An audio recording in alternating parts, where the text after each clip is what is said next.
এবার মালদহের হরিশ্চন্দ্রপুরের গণ্ডি ছাড়িয়ে জেলা জুড়ে নিজের সমাজ সেবামূলক কর্মকাণ্ড চালিয়ে যাচ্ছেন সামাজিক মাধ্যমে গরিবের বন্ধু হিসেবে পরিচিত বিশিষ্ট ব্যবসায়ী মতিউর রহমান। মালদার ভাঙ্গন কবলিত এলাকায় ত্রাণ দিতে গিয়ে উত্তরবঙ্গের বন্যা বিধ্বস্তদের জন্য মুখ্যমন্ত্রীর তহবিলে 10 লক্ষ টাকা দেওয়ার কথা ঘোষণা। মতিউরের মুখে মুখ্যমন্ত্রীর প্রশংসা। ক্রমশ তার সক্রিয়ভাবে তৃণমূলে আসার সম্ভাবনা জোরালো। তবে কি গোষ্ঠীদ্বন্দ্বে জর্জরিত মন্ত্রীর গর্ব হরিশ্চন্দ্রপুরে বিধানসভার টিকিটের দৌড়ে মতিউর? গুঞ্জন চলছে তৃণমূলের অদূরে, যদিও কোনো পক্ষ এই নিয়ে মুখ খুলতে চায়নি। প্রসঙ্গত, রাজনীতির আঙ্গিনায় 2021 সালে পরিচয় হয় মতিউরের। গত বিধানসভায় বিজেপির টিকিটে হরিশ্চন্দ্রপুর বিধানসভায় প্রতিদ্বন্দ্বিতা করেছিলেন তিনি, কিন্তু তারপর থেকে তাকে আর সক্রিয় রাজনীতিতে দেখা যায়নি।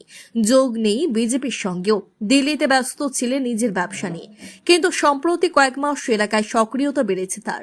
গরিব দুস্থ মানুষের সাহায্যে এগিয়ে যাচ্ছেন, বিভিন্ন জায়গায় স্বাস্থ্য পরীক্ষা শিবির করছেন। হরিশ্চন্দ্রপুরের বাইরেও জেলায় বিভিন্ন জায়গায় যাচ্ছেন। গুঞ্জন চলছিল তার তৃণমূলের আশা নিয়ে। এর মাঝে মঙ্গলবার মালদার মোথাবাড়িতে পঞ্চানন্দপুর এলাকায় ভাঙ্গন দুর্গতদের ত্রাণ দিতে গেছিলেন তিনি। সেখান থেকে জানান, উত্তরবঙ্গের বন্যা বিধ্বস্তদের জন্য মুখ্যমন্ত্রীর তহবিলে 10 লক্ষ টাকা দান করবেন।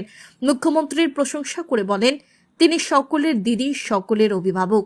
তার এই মন্তব্যের পরেই জেলার রাজনীতিতে গুঞ্জন মতিউর রহমানকে নিয়ে। এমনিতেই হরিশ্চন্দ্রপুর বিধানসভায় মন্ত্রী তাজমুল হোসেনের সঙ্গে জেলা পরিষদ সদস্য বুলবুল খানের দ্বন্দ্ব নিয়ে অস্বস্তিতে শাসক দল। পঞ্চায়েত এবং লোকসভায় খারাপ ফল হয়েছে তৃণমূলের।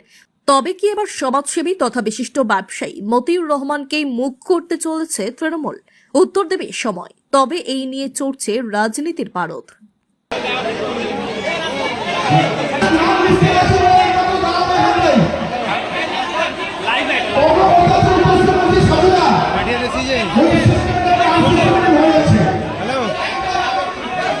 চাল, 5 কিলো আলু এবং 1 লিটার তেল এলিজা ব্যাওকে দেওয়া হলো।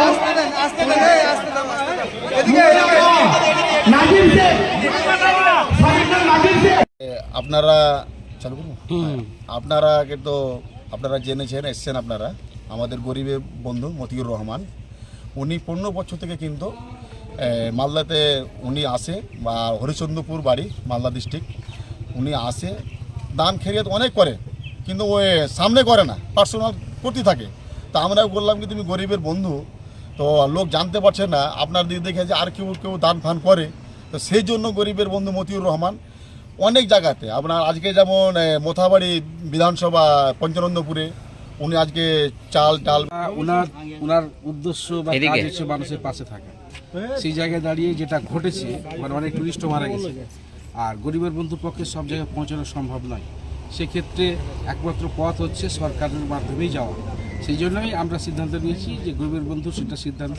সেইখানে দাঁড়িয়ে আপনি কোনো রকম হেল্প করবেন বা কি সাহায্য করতে চাইছেন? দেখেন, আমি তো ডাইরেক্ট সাহায্য করতে আমার যাওয়া সম্ভব নয়। মুখ্যমন্ত্রীর ফান্ডে আমি আমার তরফ থেকে আমি 10 লাখ টাকা আমি দিয়ে দেবো। আমাদের দিদি, মাটির মানুষ দিদি, আমাদের সকলের দিদি, আমার লয়, আমার সকলের দিদিকে ফান্ডে আমি, সরকারের ফান্ডে আমি 10 লাখ টাকা আমার তরফ থেকে দিব। দিদি যেমন করে পারে দিব। আপনি তো কীভাবে জানতে পারলেন এই বিষয়টা উত্তরবঙ্গে যে ক্ষয়ক্ষতি হয়েছে? আমাকে তো কোনো লোক বললে এরকম সমস্যা হয়েছে, তো আর আপনারা ওই মানে আমার কোনো বন্ধু লোক বললে, আর আপনারা বলছেন যে হয়েছে।